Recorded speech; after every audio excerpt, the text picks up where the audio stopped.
میں اب یہ ساری چیزیں بیان بھی نہیں کر پاؤں گا، اتنی فتوحات حضرت خالد بن ولید کی ہیں، نام یاد نہیں رہ جاتے. جاتے ساتھ آپ نے عراق کی سرحد پر داخلہ کیا، اور جو وہاں کا باج گزار تھا، جو بادشاہ بنا ہوا عراق کا تھا، وہ ایران کا باج گزار، ایران کا وزیر تھا، وہ بھی کٹر آتش پرست. اس کو سیدھے حضرت خالد بن ولید نے یہ پیغام بھیجا، اسلام لاؤ، امن کے ساتھ رہو، یا تو پھر ہمیں ٹیکس دو، یا ہماری حکومت کو تسلیم کرو، یا ہمارے ساتھ جنگ کرو، اس لیے کہ تم نے ہمارے عربوں کو بہت مارا ہے، مسلمانوں کو بہت مارتے ہو. جیسے حضرت خالد بن ولید کا یہ خط پہنچا تو عراق کا جو باج گزار تھا وہ حیرت میں آیا، کہا مسلمانوں کی اتنی ہمت کہ یہاں تک آ گئے. اور اس نے ایران کے بادشاہ کو خط لکھ کر کے بھیجا کہ ایک لشکر آیا ہے مسلمانوں کا. خط تو بھیجا لیکن خود اپنی فوج لے کر لڑنے کے لیے آ گیا دریائے فرات کے قریب. اور حضرت خالد بن ولید نے اپنے صحابہ کو اتارا میدان میں. 2 دن کی جنگ چلی تھی کہ اس وزیر کو ہی قتل کر ڈالا. علاقہ پورا پرچم اسلام سے لہرایا. یہ پہلا دخول تھا حضرت خالد بن ولید کا عراق میں. عراق، اور اس کے بعد جیسے جیسے آگے گزرتے گئے، خسرو پرویز جو بادشاہ تھا ایران کا، اسے خبر ملی کہ عراق میں لوگ داخل ہو گئے، میرے وزیر کو مار بھی ڈالا. تو اپنے 2 مشہور وزیروں کو اس نے طلب کیا، جن کو اس زمانے کی آگ کہا جاتا تھا. ان کے ساتھ اس خسرو پرویز نے 1 لاکھ کی فوج دے کر بھیجا کہ یہ خالد بن ولید کا معرکہ سر کراؤ. اب یہاں حضرت خالد بن ولید کے انٹرنس کو روکنے کے لیے ایران کی بہت بڑی فوج آئی تھی. حضرت خالد بن ولید صرف طاقت اور یہ تلوار کے جوہر سے نہیں، اپنی حکمت سے جیتتے تھے. وہ ایسی حکمت اپناتے تھے جنگوں میں، صحابہ کی ٹکڑیاں کہاں چھپاتے کسی کو پتہ بھی نہیں چلتا. ہر ایک کو تازہ دم میدان میں اتارتے تھے، ہر ایک کو جوہر کے ساتھ اتارتے. اور جو 2 آئے تھے، یزدگرد ان کا کچھ نام تھا، یہ جو ایران کے بادشاہ کے، ان کا مقابلہ دریائے فرات پر حضرت خالد بن ولید نے ایسا کیا کہ ان میں سے ایک کو قتل کیا اور ایک کو وزیر کے بادشاہ کے پاس بھاگنے پر مجبور کیا، اور باقی فوج کو تتر بتر کر دیا. اور ایرانی فوج میں ایسی ہیبت طاری ہوئی کہ وہ بدکے ہوئے گھوڑوں کی طرح بھاگتے تھے اور کہتے تھے جنات آ گئے ہمارے ہاں، جنات آ گئے. یہ چند صحابہ کی جماعت تھی. عراق میں داخل ہوتے گئے عراق کا کافی حصہ خالی ہو گیا. تو حضرت خالد بن ولید نے حضرت قعقاع، ایک صحابی ہیں، ان کو عراق کا گورنر بنایا، اور وہاں سے پھر نکل پڑے. کہا میں اب ملک شام بھی فتح کر کے رہوں گا. مدینے واپس نہیں آئے. اللہ اکبر. اس بطل جلیل کو لاکھوں سلام. خالد بن ولید سیف اللہ المسلول. میں سوچتا ہوں کیا ان کا گھر نہیں تھا، کیا ان کے بیوی بچے نہیں تھے؟ مہینوں گزارتے تھے. اور خالد بن ولید نے پورا عراق فتح کر لیا تھا.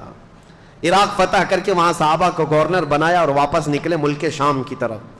ملک شام آئے، حمص کا علاقہ، حلب کا علاقہ، جہاں رومیوں کی حکومت تھی. تو انہوں نے ایک سپر پاور سے ٹکر تو آلریڈی لے لی تھی. ایک سپر پاور پرشین امپائر تھے، ان سے تو چھیڑ چھاڑ ہو گئی تھی، ان کے ہزاروں کو مارا بھی تھا.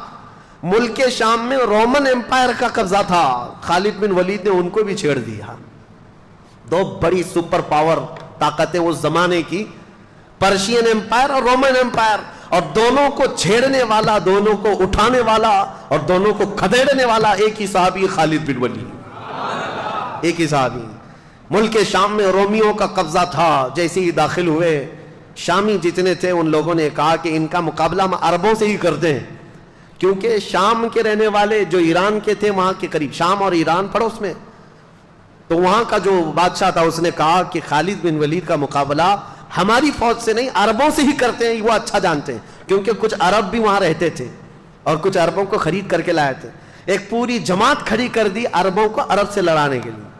لوگوں نے پوچھا بھی یہ کیا کر رہے ہو؟ کہا لوہے کو لوہا کاٹتا ہے. اس نے یہ جملہ کہا تھا، لوہے کو لوہا کاٹتا ہے، عربوں کو عرب ماریں گے. لیکن ان ظالموں کو یہ معلوم نہیں، ایک طرف ہو سکتا ہے لوہا ہے، دوسری طرف اللہ کا شیر ہے. وہاں سیف اللہ المسلول ہے. اور عربوں کے اس قبیلے کو لا کر کھڑا کیا. حضرت خالد بن ولید نے ایک ہی دن میں ان پورے عربوں کا کام تمام کر دیا. ایک ہی دن. اس پورے سفر میں سیدنا خالد بن ولید نے تقریباً 26 جنگیں لڑی اور ہر جنگ میں فتح کا جھنڈا لہرایا ہے.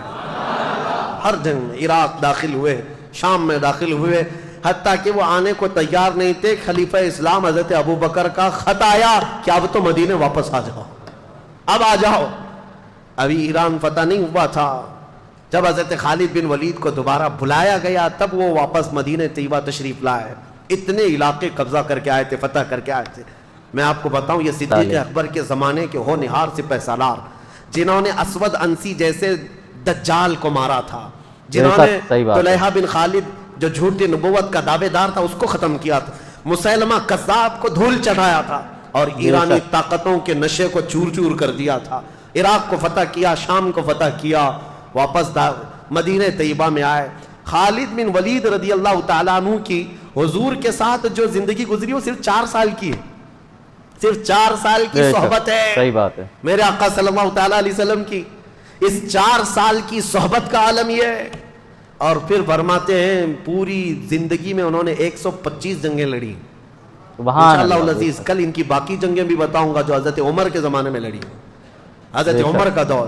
یہ خلافت صدیق اکبر کے اہم واقعات جو میں نے بتایا آپ کو. فتوحات اسلام بڑھتی گئیں, اسلام مدینے سے نکلا ہے, پھر عراق میں پہنچ گیا, ملک شام میں پہنچ گیا, خطہ عرب جو آج کا ہے حجاز نجد تک پہنچ گیا, یمن تک چلا گیا. حضرت ابوبکر صدیق کے زمانے میں یہ اسلام کی سرحدیں تقریباً 15 لاکھ اسکوائر کلومیٹر تک پھیل گئی تھی. سبحان اللہ, بہت دور تک جا چکی تھی.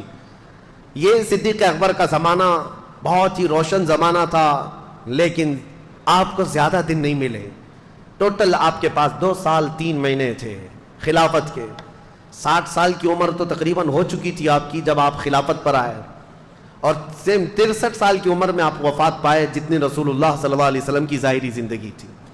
حضرت ابوبکر صدیق رضی اللہ تعالیٰ عنہ کی خلافت میں صرف یہ معاملات نہیں تھے, بلکہ حکومت کا ایسا نظام قائم کیا تھا, شعبے بنا دیے تھے. حضور کے زمانے میں یہ سب چیزیں تو ہوئی نہیں تھی, لیکن آپ نے بعد میں یہ سب شعبے بنائے, فوجیوں کے دستے الگ الگ بنائے, امیر العسکر امیر لشکر کا ایک امیر بنایا, اور الگ الگ ٹکڑیوں کو تربیت دیا. آپ نے اس وقت کا ایک یعنی صحابہ کو فٹنس کے لیے ایک پورا میدان بنا رکھا تھا, وہاں دوڑ لگائی جاتی تھی. یعنی اس زمانے کا جیم, جو جوان صحابہ تھے ان کو پورے طور پر ورزش کروائی جاتی تھی, دوڑ لگائی جاتی تھی, پتھر اٹھوائے جاتے تھے فٹنس کے لیے روزانہ. یہ حضرت ابوبکر صدیق نے بنایا تھا. اور پھر بیت المال آپ نے بنایا, زکوٰۃ جتنی آتی تھی وہ سب بیت المال میں جمع ہوتی, اور پھر حضرت ابوبکر صدیق پورے مدینے کے لوگوں کو بیت المال سے سب تقسیم کر دیتے. یہاں تک کہ تقسیم کرنے کے بعد بیت المال کے اندر خود اپنے ہاتھ سے جھاڑو مارتے تھے.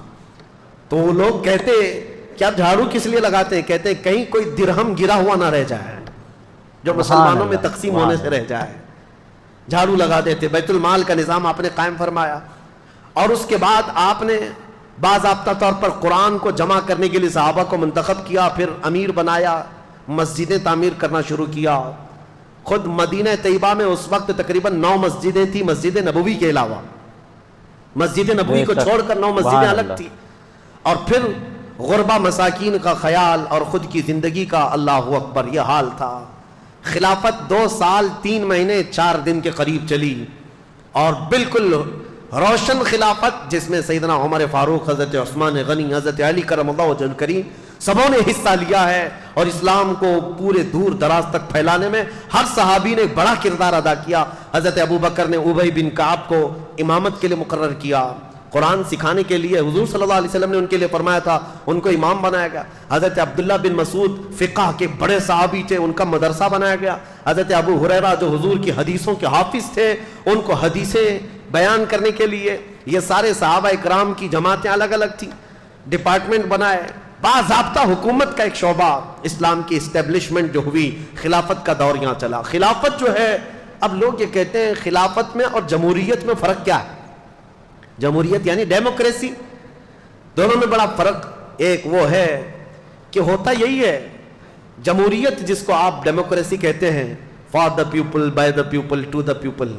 اب یہاں پر یہ انگلش کا جو فارمولا ہے وہ بہت دور ہو گیا.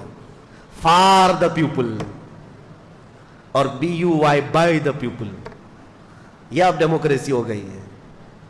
یہ اب لوگوں سے بہت دور, فار دا نہیں ہے, فار دا پیپل ہو گئے. یہ جمہوریت آج ہو رہی. یہاں پر جو ڈیموکریسی ہے اس میں یہ کہا تو جاتا ہے لوگوں سے لوگوں کے لیے لوگ ہی حکومت کریں گے. صحیح ہے, یہی ہے, یعنی آپ منتخب کریں گے, آپ اپنا امیر بنائیں گے, آپ اپنا وزیر بنائیں گے, اور جس کو بنائیں گے وہ لوگوں کے لیے, اگرچہ آپ نہیں بنا پاتے, ابھی تک نہیں, ایسا کوئی بنا ہی نہیں جو ہمارے لیے ہو, وہ سب اپنے خزانے جمع کرنے کے لیے ہوتا ہے. جس کو بھی بٹھاؤ یہاں پر تخت پر وہ سب سے بڑا چور نکلتا ہے, اور سب سے کہتا رہا نہ کھاؤں گا نہ کھانے دوں گا. صحیح بات ہے. یہ اور بات ہے کہ میرے عزیزو اس طرح کے نعرے ڈیموکریسی میں سننے کو ملتے ہیں. صدیق اکبر کے زمانے خلافت کو کیا کمپیئر کر سکتے ہیں؟ خلافت کیا ہے؟ خلافت میں اور جمہوریت میں فرق یہ ہے کہ یہاں لوگ قانون بناتے ہیں. جمہوریت میں کیا ہوتا ہے؟ قانون کون بناتے ہیں؟ لوگ قانون بناتے ہیں. اور خلافت میں قانون لوگوں کے نہیں اللہ کے قانون ہوتے ہیں. بے شک صحیح بات اللہ ہے.